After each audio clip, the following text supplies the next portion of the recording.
Ever wondered what it takes to be the biggest star on the planet? It's not just talent, it's not just hard work. It's a level of dedication and strategic genius that we seeing play out in real time with Taylor Swift right now.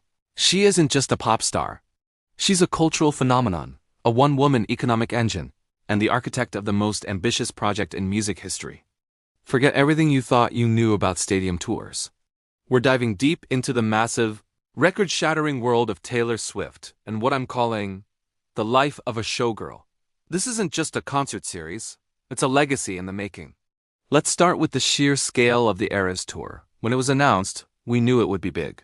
But nobody, and I mean nobody, predicted this. We're talking about a tour that's projected to gross over $1 billion, making it the highest-grossing tour of all time. It is so massive that economists have literally coined the term Swiftonomics to describe the economic boost cities get when she rolls into town. Hotels sell out, restaurants are packed, local businesses see a huge surge in sales. She's not just playing a show. She's revitalizing local economies, one city at a time.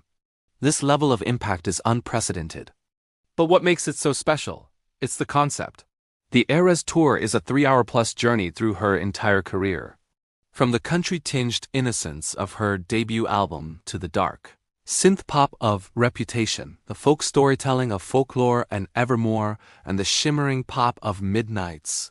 Each era gets its own spotlight, complete with intricate stage designs, stunning costume changes, and choreography that tells a story. It's a masterclass in performance. For the fans, it's more than a concert. It's a pilgrimage.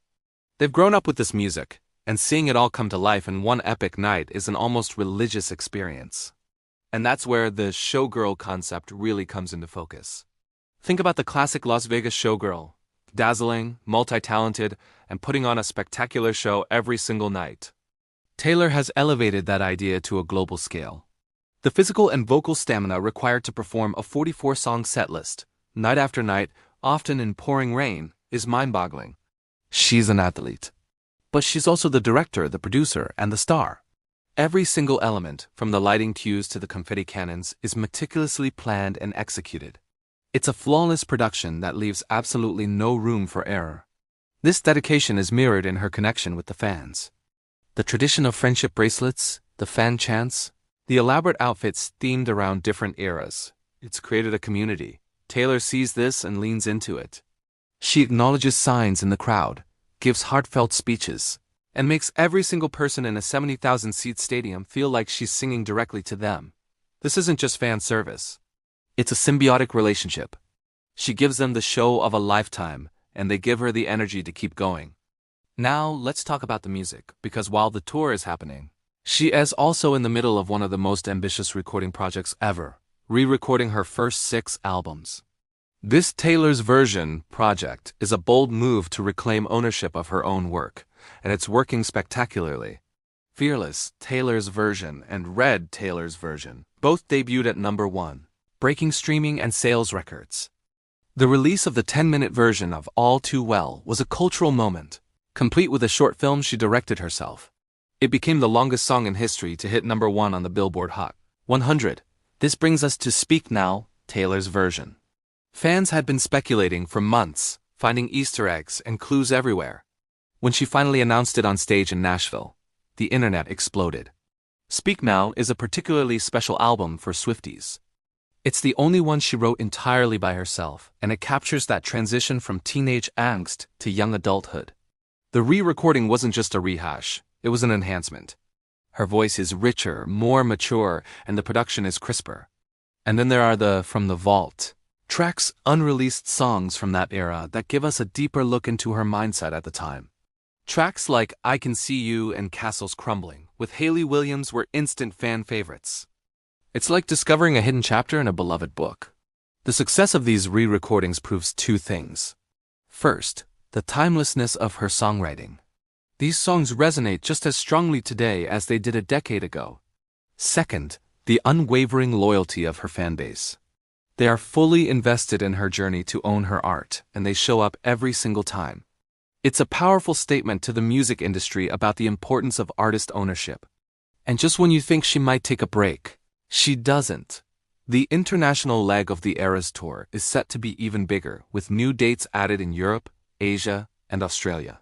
The demand is so high that ticket selling systems have crashed worldwide. Governments have literally asked her to add more dates in their countries. It is a level of global demand we haven't seen since the likes of Michael Jackson or the Beatles. What's the secret sauce? I think it's a combination of relentless work ethic, brilliant business acumen, and genuine artistry. She's a master strategist. The Easter eggs, the cryptic social media posts, the surprise announcements, it all builds anticipation and keeps fans engaged in a way no other artist does. She's created an entire universe around her music, and being a fan is an interactive experience. You're not just a passive listener. You're a detective, a theorist, a part of the story. This life of a showgirl is a 24/7 job.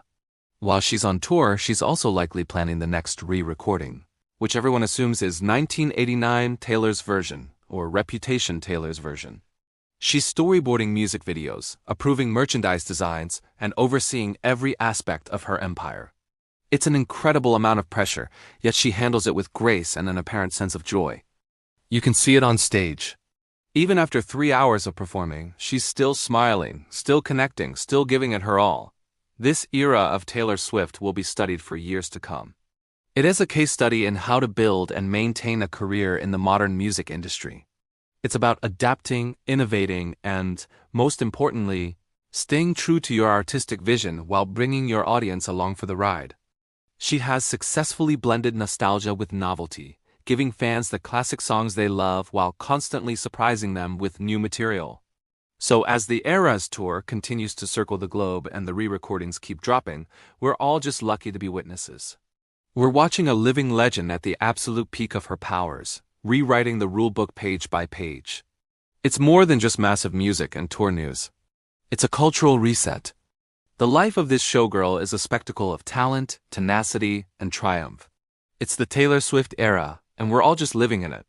What do you think is the most impressive part of what Taylor is doing right now? The tour, the re-recordings, or the way she connects with her fans? Let me know in the comments below. Thanks for watching, and if you enjoyed this deep dive, make sure to like and subscribe for more content. See you next time.